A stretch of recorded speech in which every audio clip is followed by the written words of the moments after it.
What's up, YouTube? Capital G here, giving you guys a nice little replay of what happened on our live stream. I was playing the Kobe Bryant deck to celebrate Kobe's retirement and his career.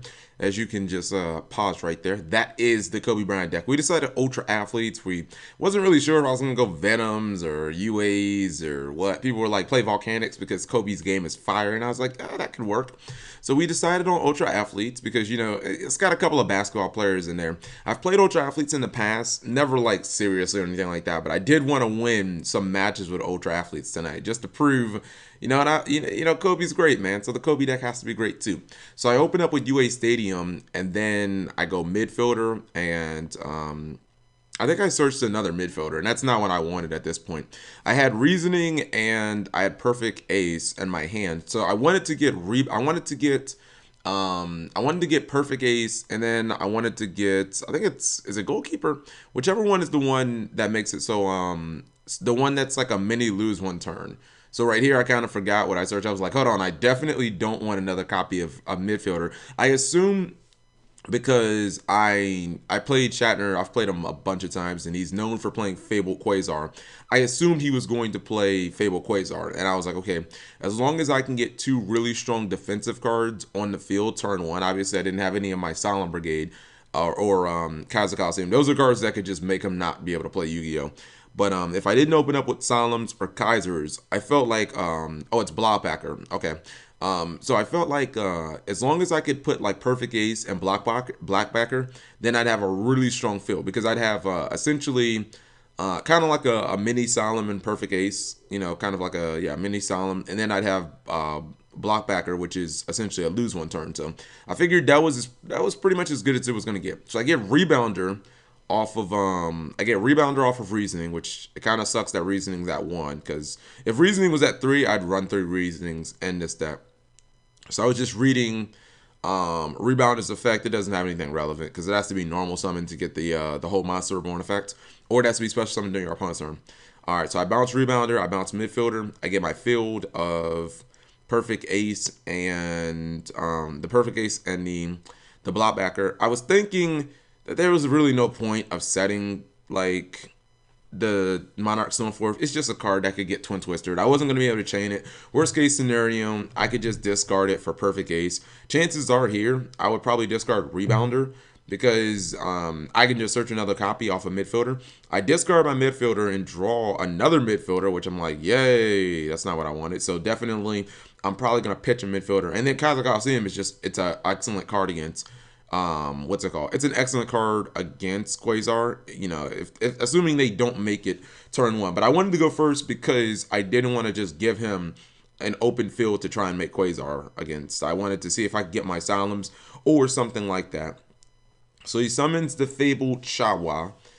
I think my chat's going nuts right now because I feel like the John Cena song is probably playing. The duck song John Cena is probably playing. So he goes Fabled Chawa.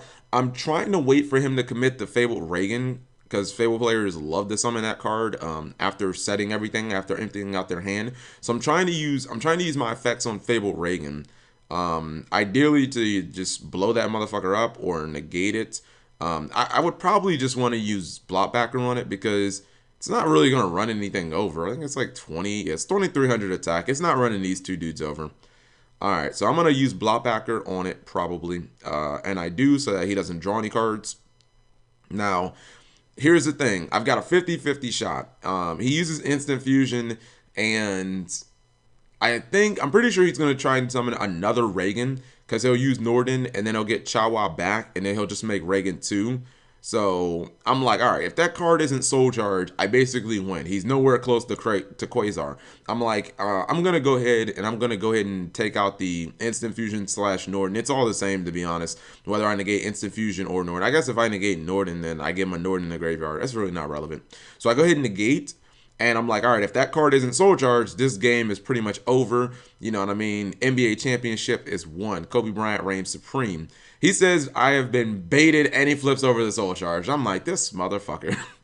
He actually had the Soul Charge. And the thing is, I don't think he hasn't drawn. Oh, well, he drew some cards off of hand destruction. But that's pretty much it. Like, he hasn't really been drawing tons and tons of cards. So when he flipped over the Soul Charge, I'm just like, oh, rest in pepperonis, Kobe Bryant. This is the first time I ever played this deck on. I've never played this deck before too. So I was like, all right, we're opening up with a loss. But you know what, man? You can win. You can win playoff series after opening with a loss. So he brings back Norden. He brings back a Gem Knight. He brings back Hat Tricker. He brings back the Fabled Chawa. Obviously, he brought back Chawa so that I was like, is he going to Trishula me? He's not going to Trish me. I was like, he's definitely going to go for Fabled Reagan so that he can just continue to draw more cards. Oh, no, wait. Is he going to Trish me?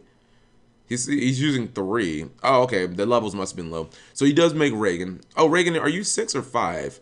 I think Reagan must be 6. Okay. Cap can't count.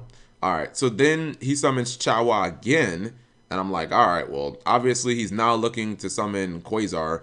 I don't think he has Level Eater. I know sometimes that this deck will use Level Eater to fix their levels if they don't have the right levels on the field.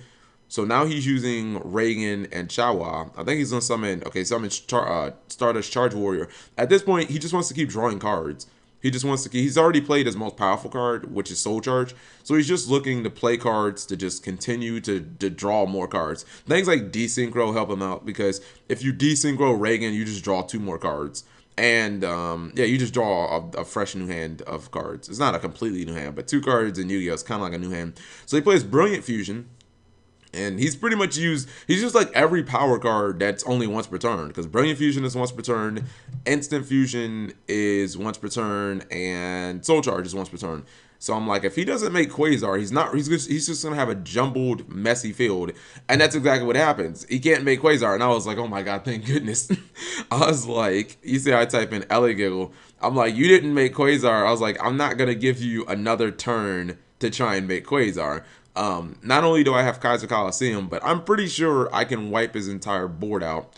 So, clicking on my UA Stadium. At this point, the play, I was trying to remember which card, when it inflicted battle damage, popped a back row. And I was like, is it Dunk? Is it Dunker? Is it Mighty Slugger? Like, that's really all I was looking for.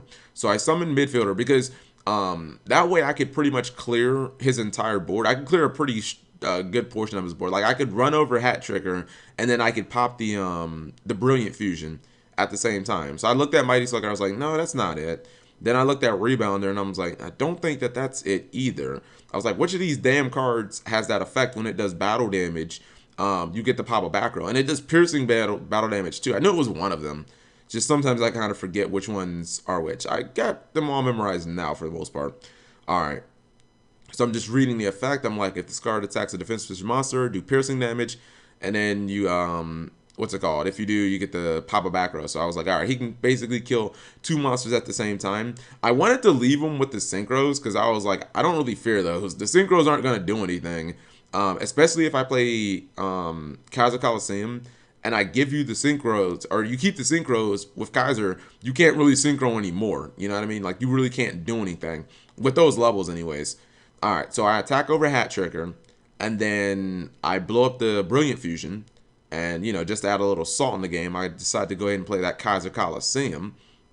Why is Cap so bad at the deck? That's what they're posting in the chat, by the way, too.